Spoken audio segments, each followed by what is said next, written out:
All right, my friends, this is Steve with Real Progressives. Today, I know you didn't have any forewarning that this was coming. I barely did myself, but that's the best thing about this medium and our ability to attract people that have knowledge that can share that wisdom with us. Today, I have our friend Robert Hockett of Cornell Law joining us. Bob is really, really close to the scenes with the folks pushing a Green New Deal. He's also very knowledgeable about the impacts of PAYGO. I am really excited to be able to have him on such short notice. So without further ado, I'm going to bring on my guests. Welcome to the show, Mr. Bob Hockett. How are you today, sir? Hey, Stephen. Really well, thanks, and great to be with you again. Hope you had a great Thanksgiving. Oh, it was wonderful, man. It was wonderful. It was so nice to see you in D.C. the other day at the Economist for Peace and Security. Man, that almost made the event for me. I mean, between you, Bill McKibben, and Stephanie, I was just in heaven. Well, likewise, I was really happy to be there. And I'm going to tell you, before we get into the meat of our program, some of the neat things that happened at that event. The gentleman, congressman from North Carolina, Brad Miller, I think it is. Yeah, Brad Miller. He said some things in that really, really made me take pause to consider the ramifications of how we approach these people, these representatives. Basically, they're not deeply wedded to topics. They're not deeply wedded to these ideas. They're given cue cards 10 minutes before they go in meetings. You know, they say things and so forth. And I know that they have policy teams and, advisors and on and on and on. But as we look at where we're headed with this very, very important bulk legislation that we're trying to advance in a Green New Deal, you have to wonder what the impact of that kind of, very, very quick shelf life of thought is. Yeah. And how we can advance such a massive proposal with an electorate that's equally distracted. It's quite a lift. But Brad Miller really, really opened my eyes to some things because, I'm rather ideological in my own right. And I'm thinking to myself, you don't have to tell me twice. I know exactly what I want and I'm going for it. Yeah. But if you're telling me that these folks are maybe, not quite wedded to things and maybe they're movable, that tells me we've got a lot of room to play with, or at least an opportunity, a chance to make an impact. What say you, sir? Yeah. So, I think there are a couple of things to say there right off the bat, right? The first is, I guess every Congress member I've ever encountered, at least, is sort of variably sort of systematic in his or her thinking or envisaging. Some are quite systematic. Some have, very, sort of comprehensive views with many parts, and all of the parts kind of are integrated together. They connect together. And these particular Congress members then will be in pursuit of big visions that are very, again, well thought through.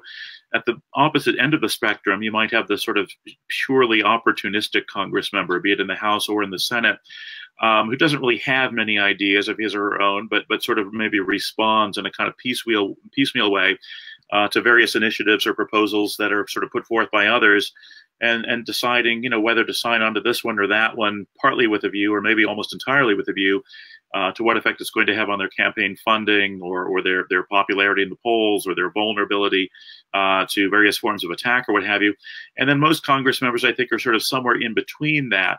I think Brad, former Representative Miller, was very clearly sort of toward the first end that I mentioned of the spectrum, right? A very thoughtful fellow with a very sort of well thought through and comprehensive vision of where we ought to be going. And most of the initiatives that he either proposed himself or got on board with back when he was a Congress member were very much informed by or sort of prompted by that vision, right? That broader vision. I think much the same can be said today of Senator Sanders, of Senator Warren, of Senator Brown, and a number of other senators. And then, again, there are some senators or Congress members who are over the opposite end, and then most of them are in the middle.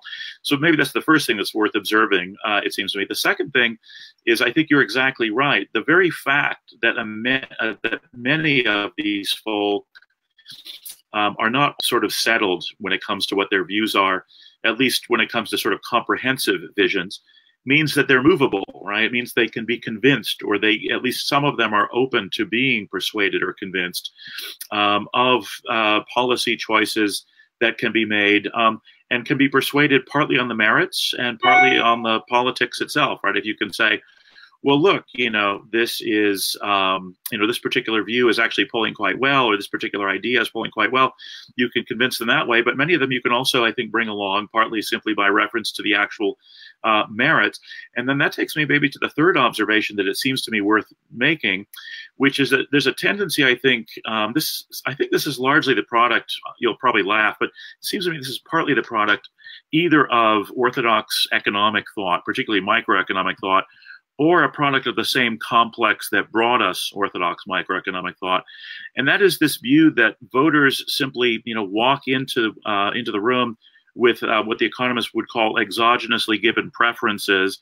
And so what it's up for political figures to do, or what remains for political figures to do, is simply to figure out ways of satisfying those preferences. I think that that's a distorted view, right, of the way most typical Americans are probably thinking on most issues. I think most of us are relatively open-minded and fair-minded on many, many issues. We come to those issues with particular values in mind that we're variably committed to, but I think we're largely open to, how this or that proposal coheres or fails to cohere with whatever values we tend to hold. And insofar as that's the case, we ourselves are movable. Our preferences, in other words, are formable, and they therefore do not have to be simply satisfied as if they were exogenously given and just sort of, part of the architecture of the universe and not changeable, right? So given that, it seems to me there's a lot of room for us, for people like you and me and the rest of our posse, to convince Congress members who haven't been convinced yet, say, to go along with a Green New Deal or other sorts of proposals that are coherent with a Green New Deal on the one hand. And then it's possible for those Congress members and for us to influence the preferences of the broader public as well when they decide whether or not to get on board and support this Congress member or that Congress member who is advancing this position or that position, including a Green New Deal consistent position. Is that responsive? Does that get at the question, do you think?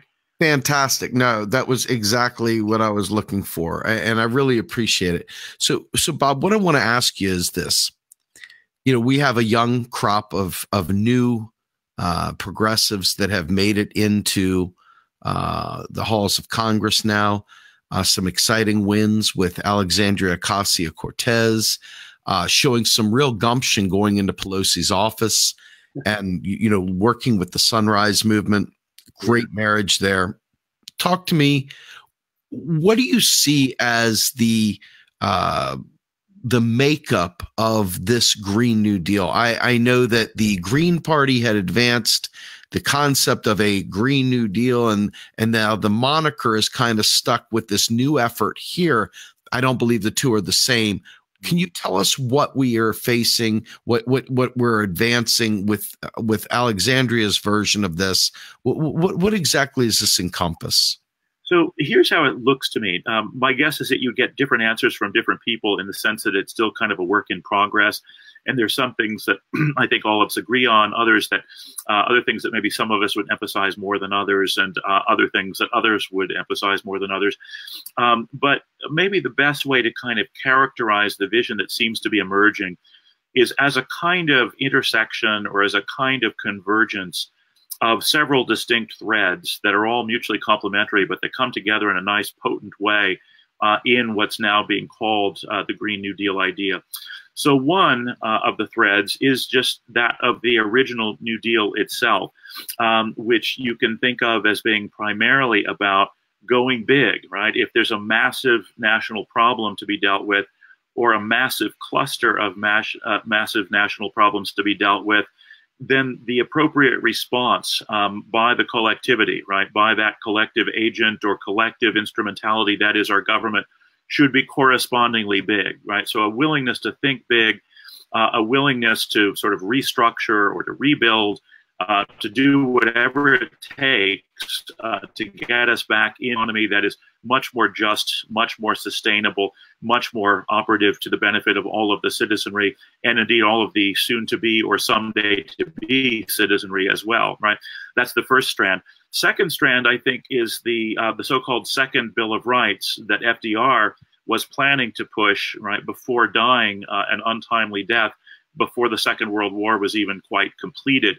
But as I understand it, the plan was, once the war was done, once the war effort was over, that the nation already mobilized, right, to fight Nazis and the like, would continue to be mobilized, but in the cause of something that, somebody like Woodrow Wilson might have called the moral equivalent of war, or I guess Abraham Lincoln might have coined that phrase, the moral equivalent of war. And that is basically to sort of make our society a much better and more decent society, go beyond the first New Deal and start to, proceed to a kind of second New Deal, which would effectively put in place that Second Bill of Rights, which would effectively basically encompass a lot of the economic and social rights that the United States as a polity, at least as a constitutional polity, has never quite yet fully embraced in its constitution and, should have done.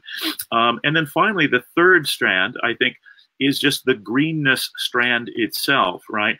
So the idea is, all right, look, if we're going to have massive projects, if we need to undertake massive projects, if for example, we're going to go big on infrastructure, as many people seem to agree that we ought to do, we can do that in ways that are consonant with and compatible with a greener vision of an economy and indeed of the world itself.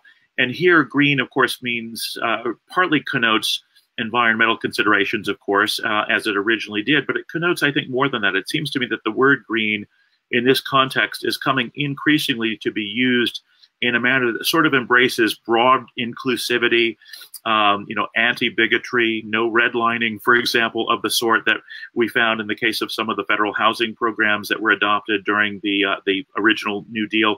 Basically, a kind of New Deal that doesn't have to compromise with bigoted Southern Democrats in the way the original New Deal sometimes did, so that it's no longer racialist or ethnicist in its formulation or in its execution. That's how it looks to me. And again, I think it's still a work in progress. So probably no one characterization is going to be entirely correct, sort of once and for all. But I think maybe the best way to look at what is going on here, what the sort of process of the development of the Green New Deal is as a process pursuant to which these three distinct strands or streams are all sort of coming together, all sort of flowing into one big green river. So it's interesting because I just spoke, I guess it was on the 17th, to the Green Party of Pennsylvania, and there wasn't too much concern there. Ironically, they were very happy to see any progress being made in terms of this. But there are some people out there, and I'm sure that this is not the top priority for everyone, but there are some people out there who have some hurt feelings that they feel like the Green Party was overlooked, that there wasn't proper deference or at least some mention of it. I personally am just thrilled to death because I'm a human being and I have children, and my concern is that we make progress here. But I can understand, because I've had it happen to me, where an idea that I've come up with, or at least a phrasing or whatever has come up, and somebody else has taken it for their own purposes. I can certainly understand there's a little bit of a gripping there, a little, a chafing, if you will. Yeah. How can we bring the left together? Because it seems like we have people that are willing to work together, that are not partisan, that are, of varying independent, green, and Democrat flavors. And we have some recalcitrants, some folks that just simply are not going to, they're going to find a way to complain that this is making it to the front lines. And my concern here is that I want to succeed. I want this to work. The IPCC comes out and says we got 12 years, not to come up with an idea, but to actually do something to mitigate climate disaster. And folks that don't even, it's a struggle for me, because while on one hand, I appreciate their sensibilities. Flip side is, dude, I want to live. I want my kids to have a place to live. How can we bring the left together? Is the left hopelessly divided? So I don't think it has to be, Steve, but as you know, I'm also kind of, Pollyannishly optimistic, or even metabolically optimistic. So, people can take any of my optimistic prognostications with the requisite grain of salt. But I think there are a few things that we can do to sort of optimize the likelihood that we do indeed fully come together without any sort of miffed folk kind of carping from the sidelines, or taking their catcher's mitt and going home, or refusing to play ball, or what have you. One way to do it, one thing I think we maybe would all do well to do, is almost make it a kind of formulaic or routine thing. Formulaic quietly overstates it, but a kind of a routine thing where we always acknowledge the giants on whose shoulders we're standing, even if we ourselves are not directly standing on those particular shoulders. So let's say I was influenced by person A and you were influenced by person B. Maybe what I would do is, going forward, always acknowledge both person A and B, even if you're more influenced by person B and I'm more influenced by person A. And then you might do likewise. And indeed, if we then generalize this idea out to all of us, so that all of us, each one of us, is all the time doing the best he or she can to acknowledge, right, our sort of predecessors, even those who are not our individual, immediate, direct predecessors, that would help, right? There is that sort of, I suppose you could say, this is one of those kind of one man's this is another woman's that. So you sometimes hear people talk about how there's this deep Hegelian need for, or what's often referred to as a need of a kind of Hegelian recognition, right? We all want to be recognized for our contribution and as having contributed in worthwhile ways, and we don't want to be overlooked or unrecognized for what we've done and what we're doing. And that's the sort of the innocent take on the matter. The less innocent one is, you can say, well, there's always the narcissism of petty differences, right? Where, sometimes some people will be really keen to distinguish precisely what they say from precisely what others say, so as to kind of stand out and be sort of individually and independently glorified, quite irrespective of what's happening to everybody else. The latter obviously is undesirable. The former, it seems to me, is perfectly understandable and reasonable, and it makes sense. And it seems to me that the best way then for us to proceed is at least to sort of acknowledge that need for that kind of Hegelian recognition that everybody seems reasonably to have, or at least that most people or many people seem reasonably to have, by going ahead and recognizing all of those predecessors and doing it, again, routinely in the sense that we always do it, right? We make a habit of doing it. And then, if we do a good enough job of that, it seems to me that the only remaining recalcitrants would be those in the grip of that so-called narcissism of petty differences.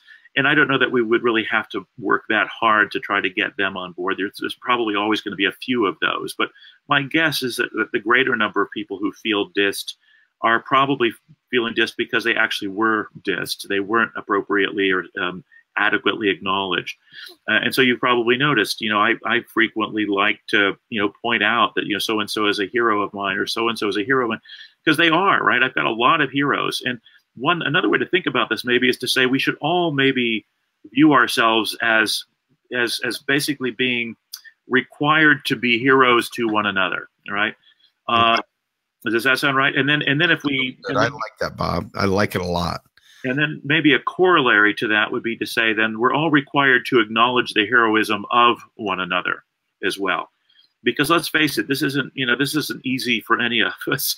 And some of us, have gone through, have endured or undertaken rather long and painful journeys, even to get where we are now. And I know that you in particular are, among the many dear friends I have, you're one of the most, I think you're one of the most, how should I put it, dogged, let's say, because you've fought through many more obstacles than most people I know. And the fact that here you are, my God, again, this is why I'm not just being jokey, hokey when I say that you're one of my heroes. You really are. And I think we kind of owe it to one another, maybe as members of a common movement, all of us, even if this movement comes to embrace 300 million people or 250 million people in this country, and many, many hundreds more million abroad, we should all maybe think of ourselves as being duty bound to be heroic, to want to acknowledge the heroism of one another as a kind of corollary of that. And that sounds kind of pie in the sky and all that, I know, but it doesn't seem like it would be that hard for us to do. And it would basically, I think, spare us from a lot of unnecessary divisions.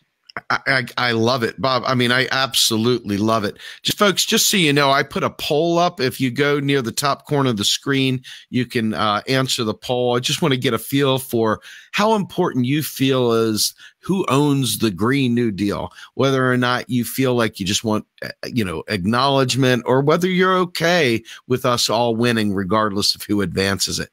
Now, Bob, one of the things that I wanted to talk to you about with this is the level of effort that it takes for us to overcome, and I'm part of the struggle. I'm with you, man. So I'm going to ask tough questions though.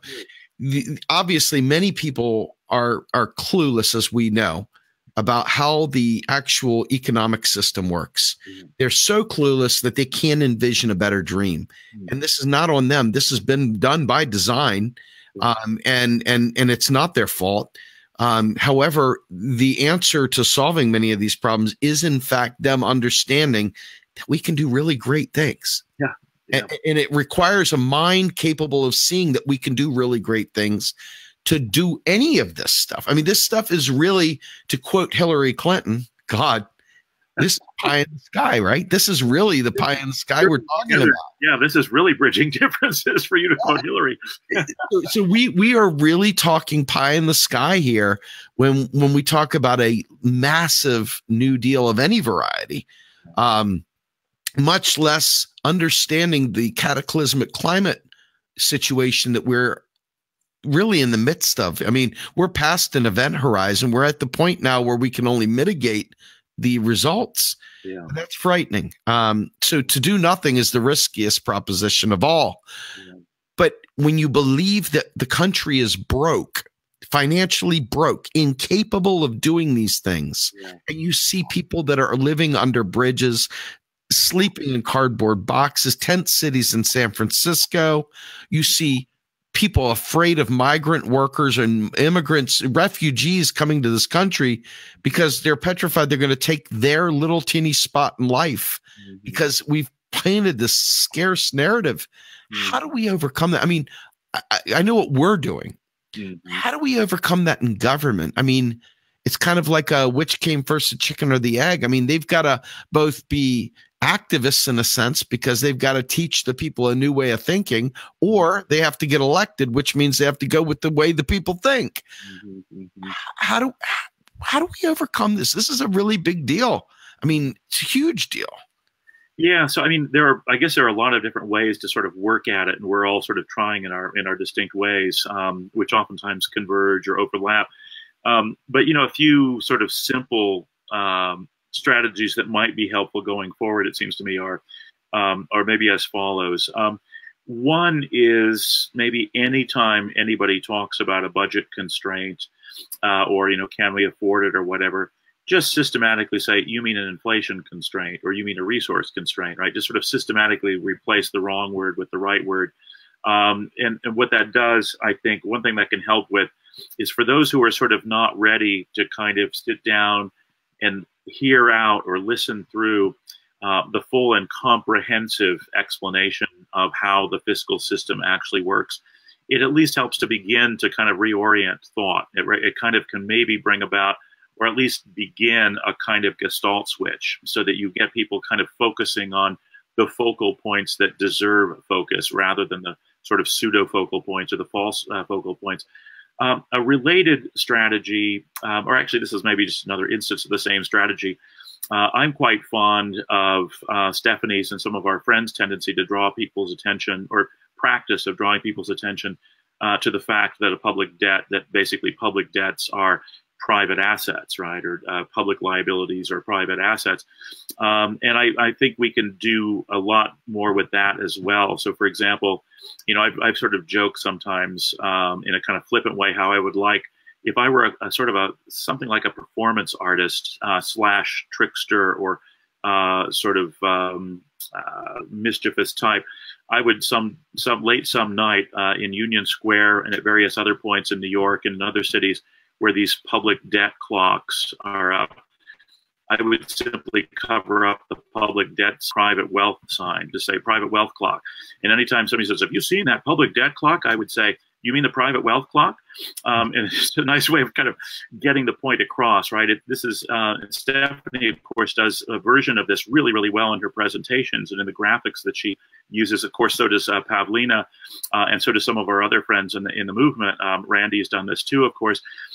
It's a very potent way of at least beginning to reorient the thinking, because again, in a single stroke, you're doing a kind of, or enacting a kind of gestalt switch. You're basically showing them at one stroke that it's a duck as well as a rabbit, and the duck might be better than the rabbit, right? Or at least the fact that it's a duck and a rabbit makes it somehow less problematic that it's a rabbit. So I think that's one important strategy.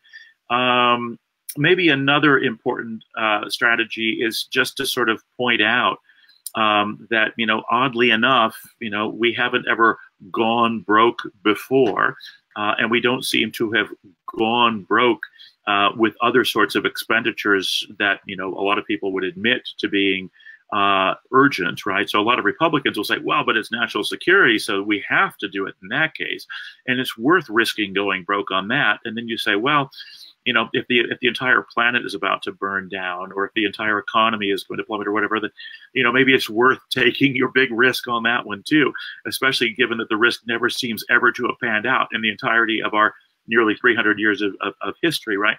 And maybe finally, a third point, Stephen, is that in some ways, I think the problem is kind of beginning to take care of itself almost as a matter of demographics. And what I mean by that, and again, this might be overly optimistic, but it is beginning to look as though these sort of austerian types, both in the Republican Party and in the Democratic Party, are getting older and older and sort of dying off, and they don't seem to be being replaced, right? There doesn't seem to be a replacement mechanism for this sick way of thinking, thank God, right?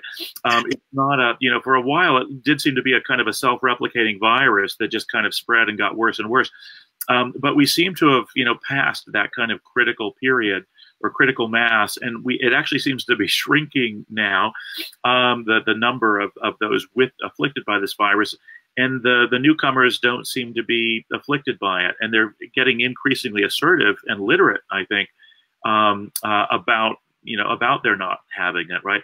Alexandria is a great case in point, right? I mean, she's not walking around and talking like she's an MMT professor or something, and she doesn't even use those, sort of MMT phrases at this point. And that might actually be a savvy thing to do in Congress, to speak the content without necessarily the terminology in some cases, might be strategically sound in some circumstances, like maybe in Congress. But you probably noticed everything she says and the kinds of things that she points to and observes and kind of calls out are exactly the things that we point to and observe and call out. And it seems to me it's really hard to imagine a lot of other people not following suit very soon in that Congress. This is perfect. This is, I didn't anticipate this beauty, but you just set up the game for me right here. This is exactly what I was hoping for. So, we get a lot of people that say, well, Steve, how come she's not saying it specifically like this? Yeah. And I'm saying, listen, activists have a role. We've got to be bold, brash, and beautiful, and we've just got to let it all hang out. And we got to be strategic in how we do that. On the flip side, they have to get elected by people that don't have a clue about any of this stuff. Exactly. Yeah. And so they've got a different angle by which they have to operate in a different space, a different vantage point, and a different role, quite frankly, in this effort. So, on one hand, I don't want to hear somebody come out. When I hear somebody tell me that they come up with this intricate tax plan and how they're going to pay for things, and we're going to, fair share this and that and all this other stuff, I kirk an eyebrow, and I go, okay, you don't get it. You're going to keep us back. You're an incrementalist that's not going to ever get a new deal with that approach. Yeah. When I hear somebody purposefully dance with the devil and talk about these Pigovian taxes, these taxes like a Wall Street speculation tax that we know good and well I mean, please do me a favor, because you'll do this 1,000% better than me, but I enjoy it so much. I want to hear you talk through the gamesmanship of leveraging a Pigovian tax as the pay for and the response, so that it's a non-answer, but it's an answer. It's like, hey man, if you need something to pay for it, sure, let's go ahead and throw, do it. Just yeah, sure. Myself no, doing that. I love this. Yeah, so with sort of PAYGO taxes, I always think of that as really not about revenue raising. That's just about discouraging undesirable behavior, right? And I mean, I think anybody would tell, anybody who's kind of savvy about what the nature of the tax code is and what the purpose of the tax code is would tell you that. And of course, Stephanie says it quite well, and so do a lot of the rest of our posse, right? Our whole gang. That's what we say. But the funny thing is that, most lawyers, or at least most tax lawyers, and you'd think that they might know something about the tax code and the purposes of the tax code. I don't know if you've met a lot of tax lawyers, but they're kind of a notorious group among lawyers and among law profs and so forth, because they're often thought to be quite eccentric because they spend so much time in the tax code, which is unbelievably lengthy and convoluted, very difficult to interpret at various points. And, probably more students tear their hair out, more law students probably tear their hair out over their basic tax class than just about any other class, precisely because the tax code is so complex. But one consequence of this is that those who are experts in tax law and taxation, the lawyers who are experts in it, are sort of eccentric figures. But one of the first things they'll tell you, and this is not eccentric, this is just the truth, is that you can't possibly look at the tax code and think it's about raising money, right? It's very clear that the tax code is, in effect, a gigantic social engineering tool. It's the way we do social engineering. And so if you're trying to discourage this kind of behavior, you tax it. If you're trying to encourage this kind of behavior, you help subsidize it, or you provide tax breaks for it, or what have you. And that's the real function of the tax code, in addition, of course, to the sort of inflationary tap-down purpose that it can serve in the event that you actually face inflationary pressures of the kind that this economy doesn't seem to have faced for about 40 years now. But so that's, I think, the first thing that one can say in response to, Pigovian taxation, or to those who sort of talk about raising money through the tax code by, imposing Pigovian taxes or financial transaction taxes or whatever. A sort of a related point, the old Tobin tax, or the Wall Street transaction tax, or the excise, it has various names that it's been given over time. You can view that simply as a form of Pigovian tax, where the pollution in question, Pigovian taxes are usually discussed in connection with pollution. The pollution in question, in the case of the Wall Street transaction tax, is that of hyper speculation, right, or of excess froth on Wall Street, or sort of hyper volatility on the secondary or tertiary markets. But note that too then is not about raising money or raising revenue. It's about discouraging the disfavored activity, right? It's about cutting that pollution, right? And so, I'm fine with all of that, and I'm fine with Bernie's wanting to impose a tax like that if he argues for it by reference to a form of pollution like excess speculation or churning on Wall Street. But when he insists on, or at least I guess when 2 years ago he insisted on referring to it as a pay for, I think obviously that was misconceived. And of course, as we know, it drove our dear mutual friend Stephanie around the bend. It just sort of drove her crazy. And I like to think he's kind of little by little kind of moving off of that particular dime, and we'll sort of stop talking about it as a pay for as we go forward. I'm sure he'll get there. I just hope he gets there before he's 95. I want to take a second for this because, obviously, I don't really follow people that are haters too much. I haven't seen anybody ever advance the ball quite like Bernie has, regardless of this very sore spot for us. But nonetheless, there's nobody that's done what he's done. Not in my lifetime. Yeah. In my lifetime, I've been surrounded by incrementalists that bleed the life out of me. He's the first one that invigorated me. And so from that angle, I have nothing but positive to say. Oh, yeah. Yeah. That said, Stephanie was very clear when she was talking. I believe it was in Stony Brook. It was, she spoke, they asked about why Bernie keeps saying this stuff. And she said, well, he kind of brought me on late in the game.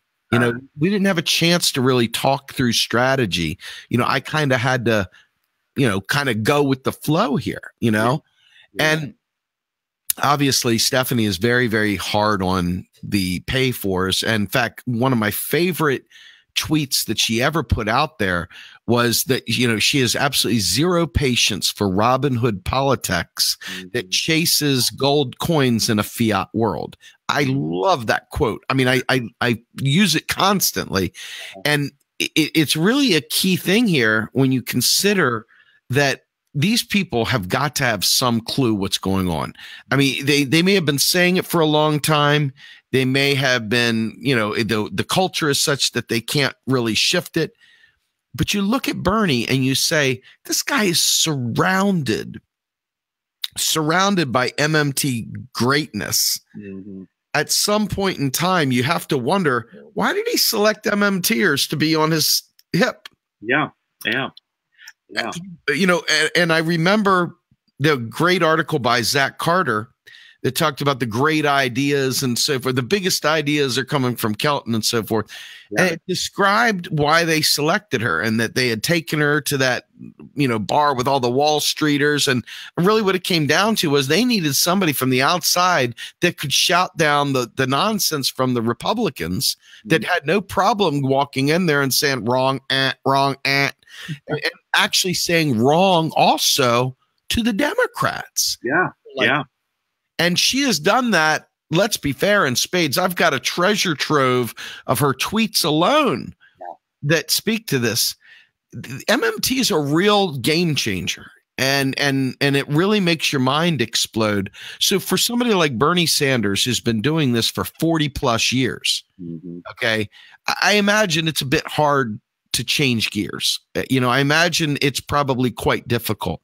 But he was very, very adamant. Not me, us. And so we're, you know, he said, I would tell you who to vote for, but if you did, I'd tell you not to, you know, vote for who you want to vote for. And he's telling us to use our brains here. And I think that it's crystal clear, like empirically so, that Stephanie is bringing the goods to the table. You know, the truth is MMT. It's right there. There's no escaping it. And with that in mind, cut Bernie some slack. Let him be, you know, let him be the guy that brought her to us. He brought Stephanie to the mainstream. Jamie Galbraith and him brought Stephanie to the mainstream. Let her do her thing. Stop demand, you know, and if we can look at it like that instead of say, well, I can't talk about MMT until Bernie says it explicitly. Well, it's probably not going to happen. You know, it's probably not going to happen. So you're going to have to figure this out through different means. And I think that we have a fairly sizable group of people now really pumping it around the world that I think, you know, this Green New Deal makes the most sense when we see it as a global problem anyway. And we're well positioned in Australia with Bill Mitchell and others. We're well positioned in the UK now. We've got people coming around with this stuff. Can you talk a little bit about the US's role in leading the charge, not only to attack climate change, but to build these broad coalitions for economic justice around the world?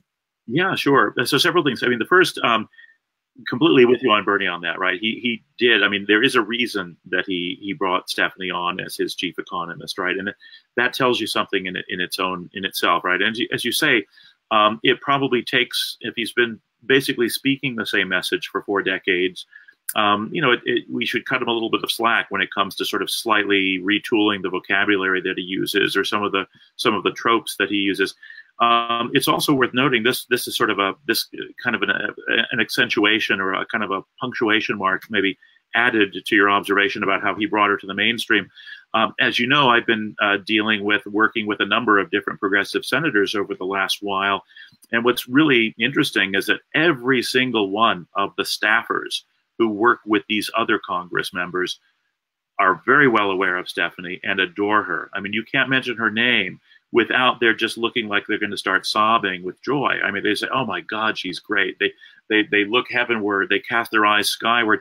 So what's sort of interesting is she's kind of not. I think you used the idea of gotten under the skin. She's gotten under the skin of lots of additional legislators as well. And I think Bernie was presumably the entree or the entryway.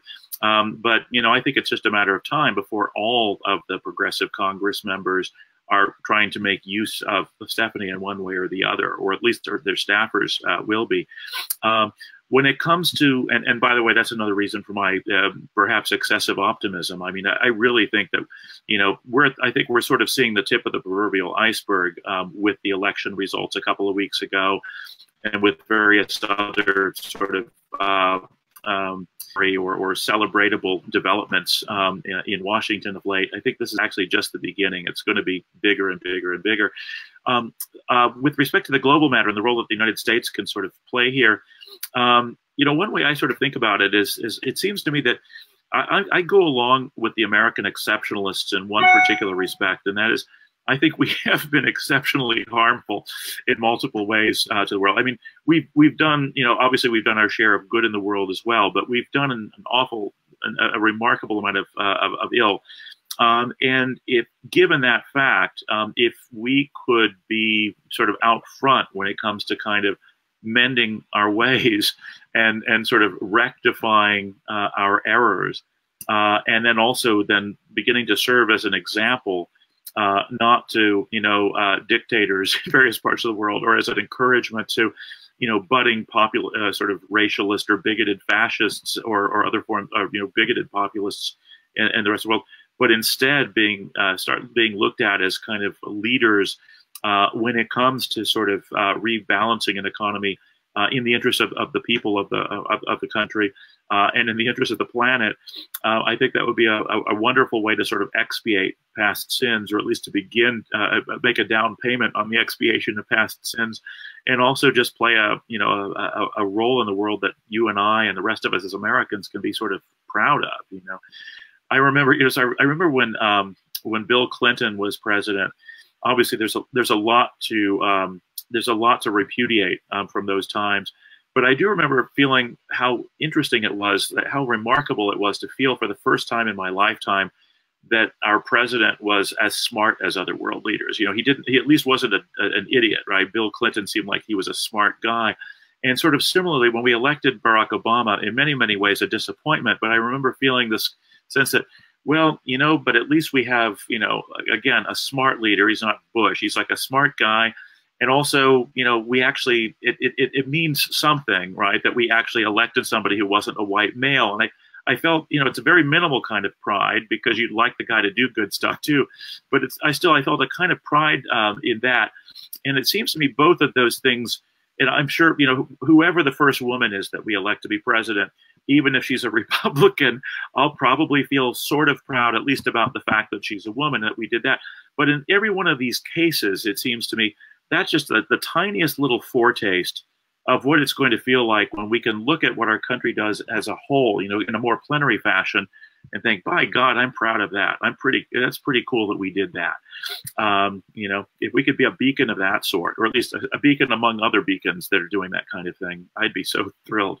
I want to ask you another question, and this one maybe is a little tougher. I know that you talked with Elizabeth Warren, and you've helped her out with some getting some bills, circulated, and talking about this, responsible capitalism and so forth. I want to talk real quickly about Ro Khanna momentarily. I'm going to get back to EW here in a second, but I want to talk about Ro. I got to meet Ro firsthand at the Millions for Medicare March in Washington, D.C. He and I shared the stage, and I talked to him offline. I came to him. I had been harassing him on Twitter, and I told him, I said, listen, I know the secret handshake, man. And he smiled at me and he said, well, inflation. I said, you don't have to talk inflation with me right now. I get it. I know the shake, and but we talked a little bit about that, and you see clearly that even though he says remarkably Bernie-like bad things when it comes to the tax stuff, I know he gets it. That's why he and Alexandria Ocasio-Cortez are the only two that actually stood up against Nancy Pelosi's PAYGO. Yeah. This is the next part to this, and this is where I think is probably the most difficult for everyone to get their head wrapped around. I spent an inordinate amount of time, and Stephanie has spent months and months and months talking about the perils of PAYGO. And here we are Now at the 11th hour, it looks like Pelosi is going to retake the speaker role. Nancy is no progressive, and she's basically sabotaged the entire Green New Deal in one fell swoop if she is able to successfully institute PAYGO. What do we do here, man? This is a big deal. I mean, I don't even know how to address this. This is one of those ones that makes me trip over my tongue, literally. Yeah. No, I'm sort of of a similar mind to you on that, Stephen. I've been sort of, it's hard to say. It's actually kind of hard to put into words just how frustrated I've been about that. And I'm trying to think about, sort of how to. I'm looking for a sort of a silver lining, or looking for something to be kind of hopeful or optimistic about here on the one hand, and at the same time, on the other hand, looking for strategies that we might employ or might try. Now, on the latter point first, for a little while there was talk about how some members of the House were willing contingently to vote in favor of Pelosi as Speaker again, provided that she formed some special commission on a Green New Deal, and that she put Alexandria at the sort of head of it, that she appoint her as the head of that initiative. I don't know where that is right now. I don't know whether Pelosi actually agreed to that condition and then is going to get those votes, and if so, whether she'll follow through on it. If she does, it seems to me that we can make use of that, at least to kind of keep hope alive, so to speak, over the next 2 years while we wait for a much cleaner sweep of House and Senate and White House alike. The second thought that I have here, I guess, is that I'm thinking that come 2020, the sweep will be much bigger. And my guess is that we get even more Alexandrias in the House and in the Senate at that point, and perhaps in the White House as well. And at that point, the problem might, to some extent, take care of itself, right? Because Pelosi will no longer have the kind of, well, first of all, she would, presumably the White House itself would be against PAYGO in a case like that if we get the right person into the White House. And we would have even more progressives on the House side. And who knows? I mean, maybe Pelosi herself would begin to kind of see a little bit more common sense, although I'm not going to hold my breath on that one.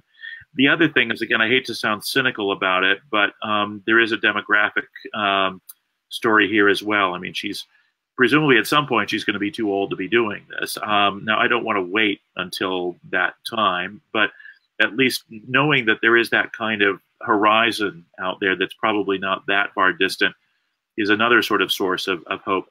But then finally, I think the final source of hope I have on this is that, and this is just in a way, this is almost like a kind of religious faith, I suppose, but it's Alexandria seems to have been remarkably creative thus far in figuring out ways to get the message out there and to act in ways that get the attention of the public and that basically continue to build our sort of coalition, including, again, that remarkable second day that she was there in the office building, right? I mean, she wasted no time at all in joining that protest right outside of Pelosi's office. So, I hate to sort of do a Hail Mary thing and say, oh, well, whatever it is, Alexandria will save us, or that, the other Alexandria. But I mean, that's an additional source, you might say, of hope, I would say, right? In other words, that even if you and I don't come up with every strategy that can be employed in the next couple of years to try to counteract the mischief of PAYGO and the broader mischief that is Pelosi, we ought to take at least some comfort in the fact that it's not just you and I who are trying to figure this out, and that some of those who are trying to figure out are actually right there now in office and awfully clever and energetic, and especially Alexandria. So here's my 2 points that I come with this, and maybe you can play off of this for me. The first one is the obvious one. Massive legislation takes time to cook in the oven, so to speak. Yeah. So even if she has this PAYGO thing going, we saw how long it took to come up with a bastardized ACA. Yeah. I imagine a massive package like this would probably take us through 2020. It may even be the thing people run on in 2020. Yeah. Yeah. Okay. So her PAYGO for the next 2 years may not be anything more than a stopper against Republican tax cuts. Yeah. Yeah. Maybe. Maybe. Yeah. Right. We could make it that, maybe, even if she doesn't intend it that way. We in theory could make it that way, depending. Right. It gives us a holding pattern, not a good one. I'm not here to celebrate it. Sure, I'm just saying it's not the kiss of death, because we wouldn't have a Green New Deal in that short period of time anyway. Yeah, I think that's right. Because the Senate isn't going to, the Senate as it's currently configured probably isn't going to come on board with that. And of course, with the current White House, God knows. If you called it the Trump New Deal instead of the Green New Deal, maybe he would sign on to it, because he doesn't have principles. He just has narcissism, right? And so I've often thought that, if we actually had a Democratic House and Senate, I'm sure Trump would be thrilled to go on with the new deal. It's just as long as we don't have Hoover dams and McDougal dams, but we have, Trump dams or whatever. So, but given the fact that the Senate still seems to be a problem, and maybe not quite the problem that it was, but still a problem, I think you're right. It might be that we're really talking about 2020 or 2021 when it comes to actually implementing things anyway. And so really what the next 2 years are about is incubation or cooking, as you put it, right? And that is common, right? In fact, a lot of the original New Deal itself, most of the programs of the New Deal itself, were already in effect on the shelves and had been developed or pioneered or at least provisionally sketched out well beforehand. In fact, one thing I've often struck by is how many of the most interesting programs in the New Deal were actually just scalings up of smaller initiatives that originally had been taken by either Republicans or by the Roosevelt gubernatorial administration in New York State, right? So, Frances Perkins, the first woman ever to be a cabinet officer in a presidential cabinet, and of course, Roosevelt's labor secretary, had occupied a similar role vis-a-vis Governor Roosevelt when he was governor of New York. And the first form of Social Security was a New York State-based rendition, right? A kind of state counterpart.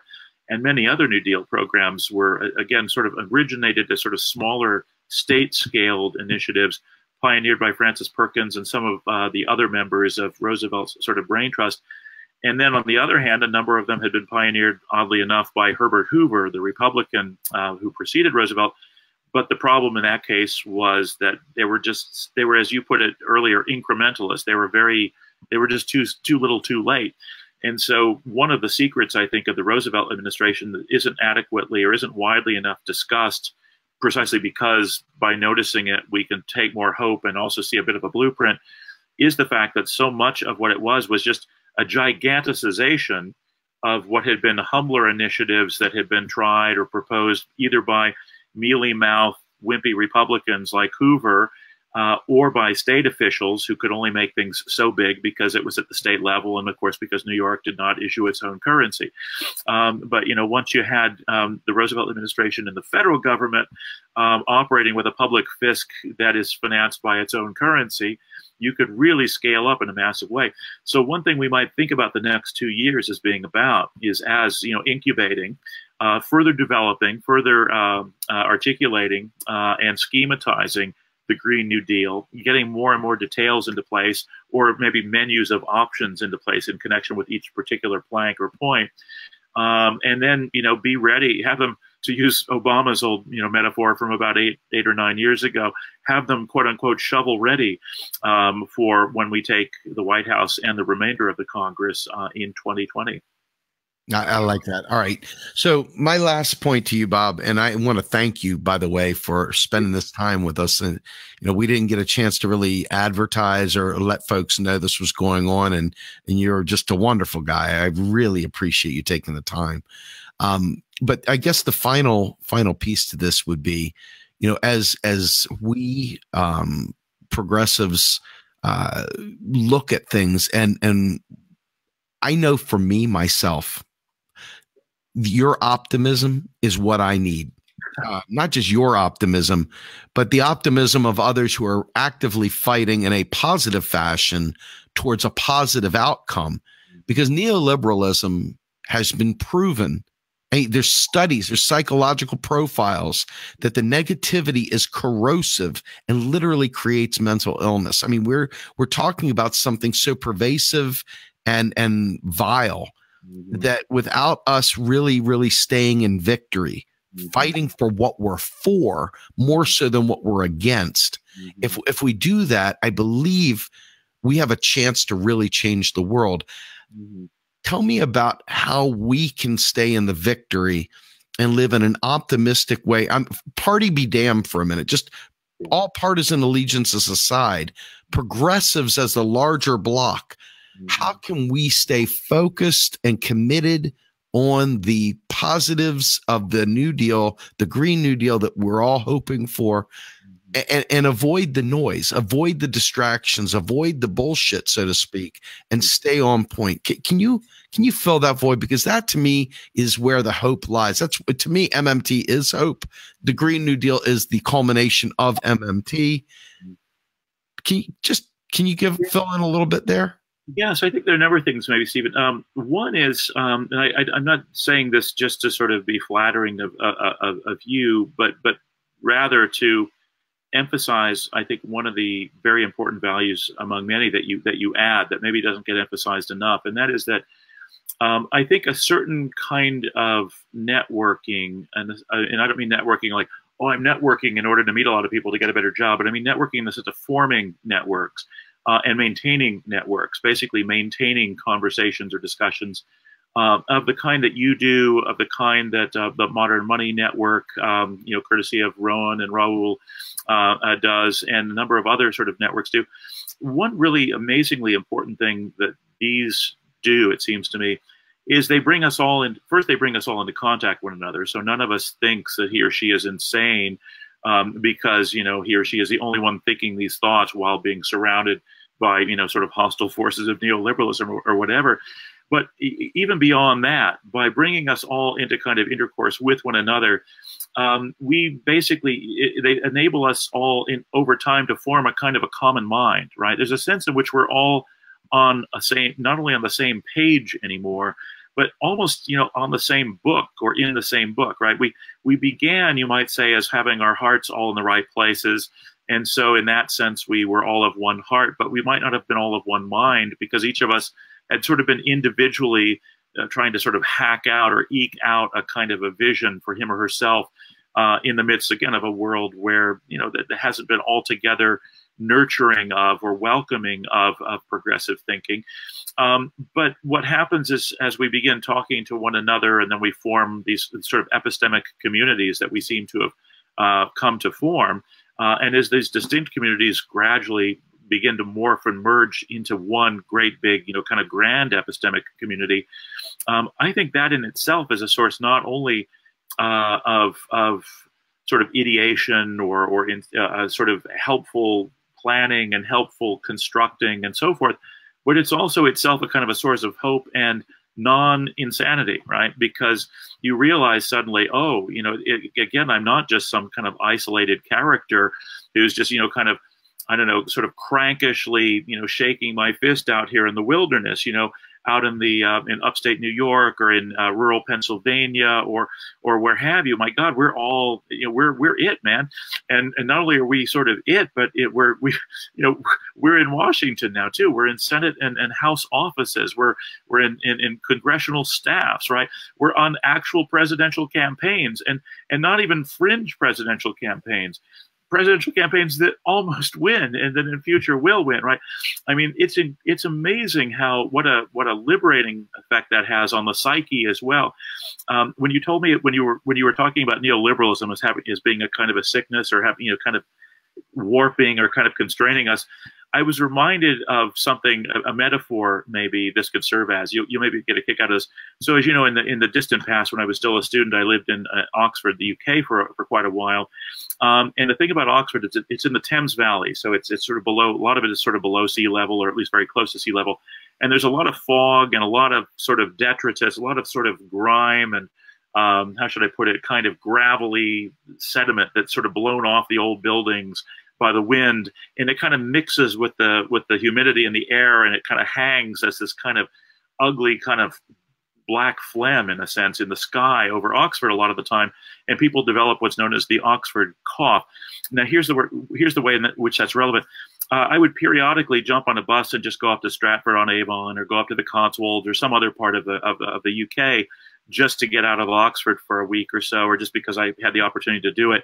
And what I was always struck by is as soon as the bus got past the ring road that surrounds Oxford, as soon as you were sort of out of the valley, suddenly the sky sort of cleared, and there was no longer that kind of hanging phlegm, no longer any clouds, and it just immediately it was unbelievable. I felt like I was 10 times the size that I had been in Oxford, and I think what it signaled was that subconsciously I'd been kind of, in a way, kind of ducking. It was as though I'd been living in a place with a low ceiling without ever explicitly noticing that the ceiling was low, but just subconsciously registering it and hunching over accordingly.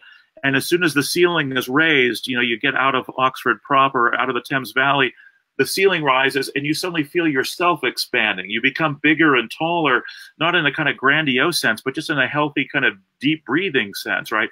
Not only waiting to exhale, you've not only been waiting to exhale, but you've been waiting to inhale, and now you can inhale, right?